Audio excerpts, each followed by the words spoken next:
Welcome to this explainer.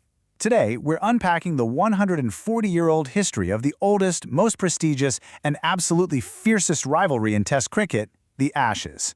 Now, if you've ever wondered why two entire nations literally come to a standstill for weeks on end over a game of cricket, you are in the exact right place. We're going to explore how a competition between England and Australia evolved into the ultimate symbol of sporting tradition. Okay, let's dive right into this. Just look at the scale here. This perfectly captures the absolute pinnacle of Test cricket. We're talking about roaring, packed stadiums filled with tens of thousands of passionate fans. It represents this massive scale of modern sporting events, where the atmosphere is completely electric, the tension is palpable, and the stakes, well, they simply could not be higher for the players out there on the pitch. But here's the wild part.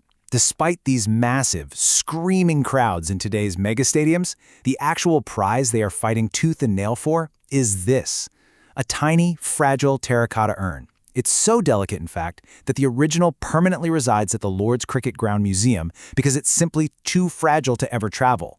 The winning team actually just hoists a replica trophy instead. Which brings us to our central question, doesn't it? How on earth did this tiny, super fragile little urn become the biggest prize in world cricket? It's a fascinating and honestly somewhat bizarre paradox. To understand how something so incredibly small carries the weight of a 140-year legacy, we really have to rewind the clock. Section 1. A shocking historical defeat. All right, picture this. It's the late 19th century, and England basically considers itself the undisputed master of the game. They are the birthplace of the sport, and nobody really questioned their dominance. But on August 29, 1882, the unthinkable happened. Australia defeated England by a mere 7 runs at the famous ground, the Oval. And this wasn't just any loss. It was Australia's very first Test victory on English soil. The shockwaves were immense. It actually prompted the English captain, Ivo Bligh, later that year, to vow that he would travel down to Australia and recover the Ashes. And you know what? Between 1882 and 1883, England actually went and won that tour. But let's take a closer look at the immediate aftermath of that shocking 1882 defeat at the Oval. Because it's hilarious. The English public was absolutely stunned. The very next day, a British newspaper called the Sporting Times published this famous obituary. Now, it was meant as a simple satirical joke, but it completely captured the public's imagination. The obituary read, "In affectionate remembrance of English cricket, which died at the Oval on 29th August 1882. The body will be cremated and the ashes taken to Australia." I mean, that literal newspaper joke, that perfect piece of dry British humor, is exactly where the name The Ashes was born. Unbelievable, right? Section 2. Birth of the Urn. So, we have the metaphorical joke. But how did that joke turn into a physical object? Well, later in 1882, like we mentioned, Captain Ivo Bligh traveled to Australia to make good on his promise to recover those symbolic ashes. After he successfully won the tour, a group of Melbourne women presented him with a physical representation of that promise, a tiny terracotta urn. It's widely believed to contain the actual ashes of a burnt cricket bale, though, honestly, some historians still argue it might be a stump or even a ball. Regardless, that tiny little gift became the legendary physical ashes urn. Section 3. Anatomy of the rivalry.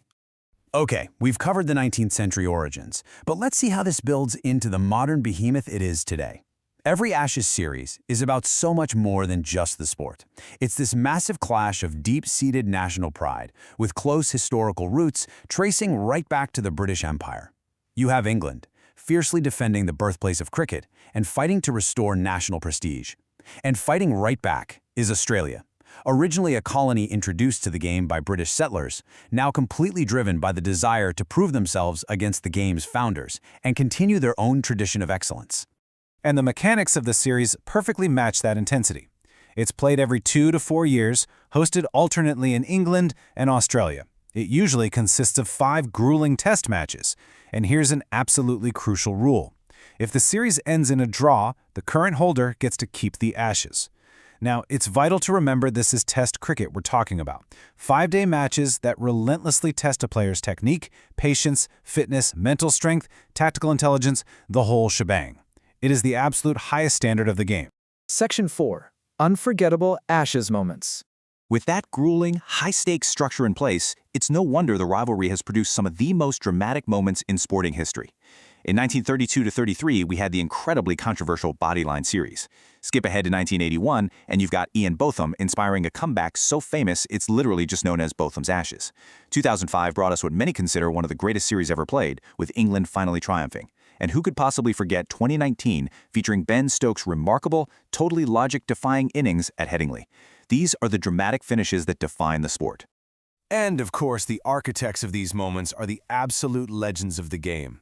Sir Donald Bradman, Shane Warne, Glenn McGrath, Ian Botham, Alistair Cook, Ben Stokes. These are just a handful of the iconic players whose defining performances, forged right in the fires of the Ashes, have elevated them into cricket history forever. Section 5. The Enduring Legacy. Bringing all these threads together, the 1880 history, the intense rules, and these larger-than-life legends really shows us that the Ashes is so much more than a trophy. It's a powerful symbol of tradition, excellence, respect, and national pride. For the players walking out onto that pitch, lifting the replica urn is widely considered the absolute pinnacle of their entire Test career. And for us fans, well, every new series just adds another rich chapter to one of the greatest stories in all of sports. Which leaves us with this final thought to consider. Can any other sport in the world claim a legendary 140-year rivalry that was born entirely out of a satirical newspaper joke? I mean, the beautiful irony of a fragile little urn representing the fiercest battle in cricket is truly something to marvel at. Thank you so much for joining me on this explainer. I really hope you found this deep dive into the Ashes as fascinating as I do.